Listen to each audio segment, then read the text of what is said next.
He's the author of The Right Way to Lose a War, published in 2015. It looks at US conflicts from Korea, Vietnam, Iraq, Afghanistan, the lessons taken from them, pertinent right now. Before we talk to Dominic, let's look at this conflict with a comparative lens. It is worth hearing what the War Secretary said, Peter Hegseth, yesterday on the lessons of past wars and how this one is different.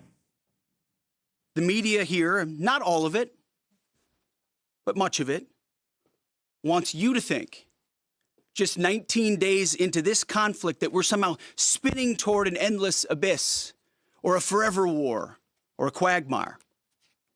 Nothing could be further from the truth.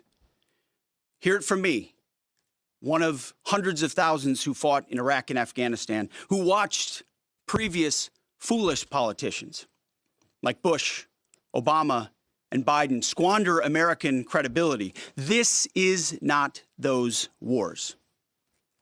President Trump knows better. Dominic Tierney, the author of The Right Way to Lose a War, Professor of Political Science at Swarthmore College as well, and Senior Fellow of the Foreign Policy Research Institute. Welcome to France 24, Dominic. It's great to have you with us tonight.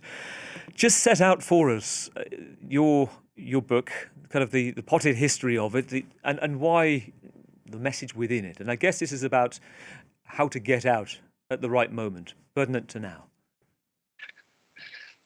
Sure. So great to be here. The United States, after 1945, had almost unparalleled power.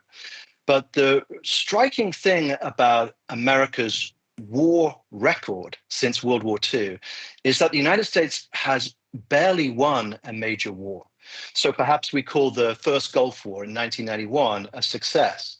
But the other major conflicts like Korea, Vietnam, Iraq, Afghanistan, can all be seen as stalemates or outright defeats. So at the moment of great power, the United States has struggled on the battlefield. And the worry is that the Iran war, though it's in the very early stages, could also prove to be a difficult experience for the United States. Because a key lesson, I think, of these earlier wars, and a lesson which really should have been learned by now, is that war tends to evolve in ways that leaders do not expect. So in Afghanistan and Iraq, the wars began as regime change missions with popular support. They seemed very clean victories, mission accomplished. And then, of course, Iraq turned into a 10-year counterinsurgency. Afghanistan turned into a 20-year counterinsurgency. Now, this war, at the very early stages, began with a regime decapitation strike and hopes of unconditional surrender by Donald Trump. But already you are seeing the challenges of a war that has begun to escalate and potentially begun to move beyond America's control. When you look, Dominic, and you listen to the rhetoric of Pete Hegseth there, saying, in some ways, you might argue he's read some of your book. We're not going to get into these quagmires. We're going to get straight out. Is there a kind of lessons from listening to perhaps former defence secretaries saying similar things when you look back at Rumsfeld and before that? So what are you making of the current rhetoric and the framing of this? Sure.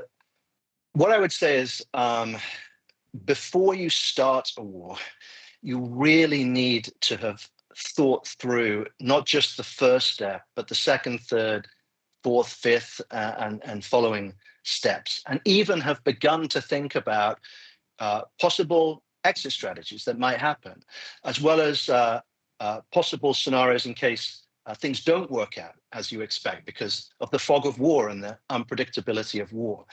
And when I look at this campaign and I listen to Hegseth, listen to Trump, I'm not seeing an administration that thought carefully, thought strategically about, okay, if we do this move, what are Iran's counter moves, and how do we build domestic support, especially important in case the war turns out to be difficult? How do we build allied support, especially important in case the war turns out to be difficult? Instead, what I'm seeing is a campaign that is being improvised. And improvised campaigns are very susceptible to the escalation trap, which is to say that the war does not go as you anticipate. And so you're faced by a choice. Call it quits and accept perhaps a small loss, or escalate in the hope of somehow pulling out that victory that you so desperately desire. And Trump might be looking at that exact choice. Take a dissatisfactory exit now that perhaps he can try to spin, or keep going with further escalation. And history suggests that when faced by that choice, presidents like Lyndon Johnson in the 1960s tended to choose escalation over accepting even a small defeat. When we look at the objectives, so this is what Peter Hegseth has said most recently in the last 24 hours, says this: our objectives have never changed, remained the same. Open to interpretation. President Trump did speak in that first 8-minute video at the start of the war, talking to people to rise up. This was their moment to bring about regime change. This is what Peter Hegseth said: destroy Iran's defence industry base so they can't rebuild it, including missiles and launchers. Destroy their navy. Tick, it seems, so far from President Trump, although there are many speedboats and ships the Iranian Revolutionary Guard use. And also make sure Iran never gets a nuclear weapon. Those objectives are clear from day one. And again, talking about 4 to 6 week campaign. Within that framework, it's easy to see there are still many pitfalls for that. Do you see, I mean, you came up with 3 words, I think, where you talked about surge, talks, leave. Are we still within a bracket where the US could do that? So what I tried to explain in the book is to say, okay, let's imagine that the US gets into a war and the war has not turned out in the way that the United States anticipated. Unfortunately, that's been a common experience. So what should a president do once the war has deteriorated? It's almost like a break glass in case of emergency situation. And I outline a possible kind of loose exit strategy that a president could use to get out of a failing war, called surge, talk, and leave. And in a nutshell, you send some additional capability to sort of bolster the situation, avoid any kind of collapse. Very quickly, you want to shift to negotiations, serious negotiations with the adversary, to try to reach a deal that can protect your core interests. And then you leave. And you leave not just overnight, you don't end the war immediately, but you leave in an appropriate way that can sort of protect those core values and interests that are at stake, without the escalation trap leading you into that dreaded quagmire. And at this point, if we look at the last, I want to look at the last kind of couple of months here, because we've talked about the major wars. Where do you see Venezuela fitting into that framework, and the kind of removal of its leader and having a more seemingly pliant leader in his place? So, I mean, it wasn't really a war, although I have to say, if another country tried to do that to the United States, yes, I think America would consider itself as having been attacked. But still, it doesn't have most of the hallmarks of a war in terms of large-scale sustained fighting. That said, it's not clear, what the strategic implications of this will be for the US, since 99% of the regime still seems to be in place. Where the two campaigns in Venezuela and Iran are linked is that Trump may have seen the lesson of Venezuela being that a win in international affairs is straightforward. And why can't he just replicate that model in Iran? Take out the regime, perhaps, surviving members of the regime come begging and offer that unconditional surrender that he craves, quickly sign a deal, and then move on to the next country. Perhaps it's going to be Cuba, where he can also deliver victory. So this, of course, this memory of the Venezuela success, it has a name, hubris. And there are worries that hubris has infected war planning with Iran.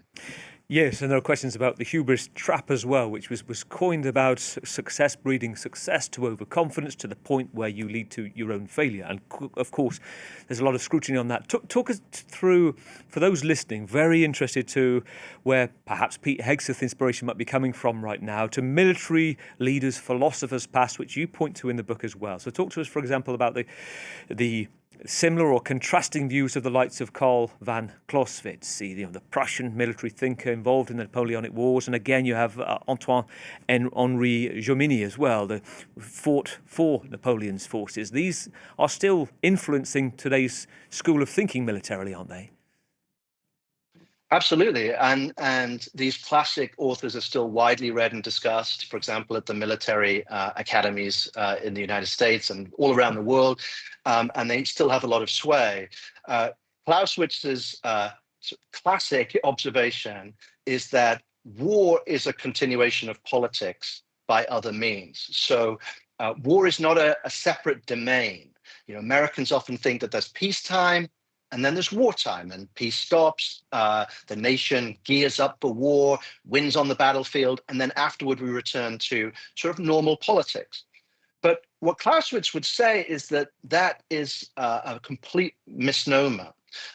Wartime is a continuation of peacetime because it's all about politics. And the tools of war are simply an alternate set of tools to achieve your political goals. And where this is relevant, and where I would love, say, Secretary Hegseth to take another look at Clausewitz, is that the US's focus in the Iran war is very much on the battlefield and the kinetic side and the tactical side and the number of airstrikes, the number of targets obliterated. And that's, of course, incredibly important. But what ultimately matters is the political effects of that. And I would suggest that while the United States is operating very much at that tactical battlefield level, the Iranian regime may be fighting a war at a different level that is more political and more economic, where they're focused on global markets, the impact of the Straits of Hormuz, trying to drive a wedge between the United States and its allies. Maybe they have an eye on American domestic politics, which is, of course, very fractured at the moment, and where rising gas prices could further divide Americans. And so history would suggest that if one side is sort of focused on the narrow battlefield and the other side is focused on the wider political level, that second side, looking at the political level, will have the edge. Can I paraphrase it like this? If I were to set out your thinking here, to surmise your book in a very brutal way, it is worth reading. It's a fantastic book. And to put that against Pete Hegseth's view here, and perhaps where you differ, your kind of question is, how do you end wars that we can't win? Or if not win, there could be total victory. Where Pete Hegseth's view is, why aren't we trying harder to win them?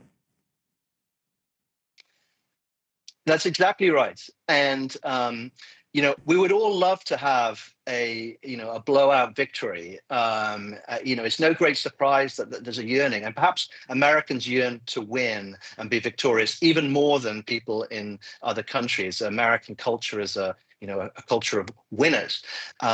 But when you get yourself stuck in a difficult war, and it's early days, and the war is not yet a quagmire. It's a troubling war, but it's very early days. If you do get stuck in a very difficult, failing war, then trying to strive for unconditional surrender or some great triumph could be a chimera, an illusion, a trap that just draws you further in. And at some point, it's better to cut your losses, protect your core interests, and try to stop this from becoming a war that just drags on for months or years or even longer. Very briefly, Dominic, it's also worth saying, after all of this and all of our talk, you wouldn't be here if it wasn't for a protracted war.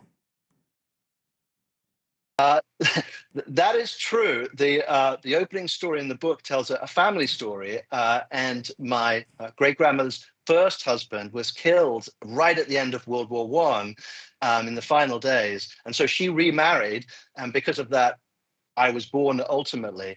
The interesting lesson there is to show how war just has these incredible ripple effects. I mean, affecting me in a relatively normal way. Lots of people have been impacted by war, but those ripple effects can also, shape the global economy and can shape domestic politics. And crucially, they're very rarely predicted when the war begins. Lovely to talk to you tonight, Professor. Thank you for your time. Dominic Tierney, author of The Right Way to Lose a War, America in an Age of Unwinnable Conflicts, political scientist and professor at Swarthmore College, Senior Fellow of the Foreign Policy Research Institute. Thank you for your time.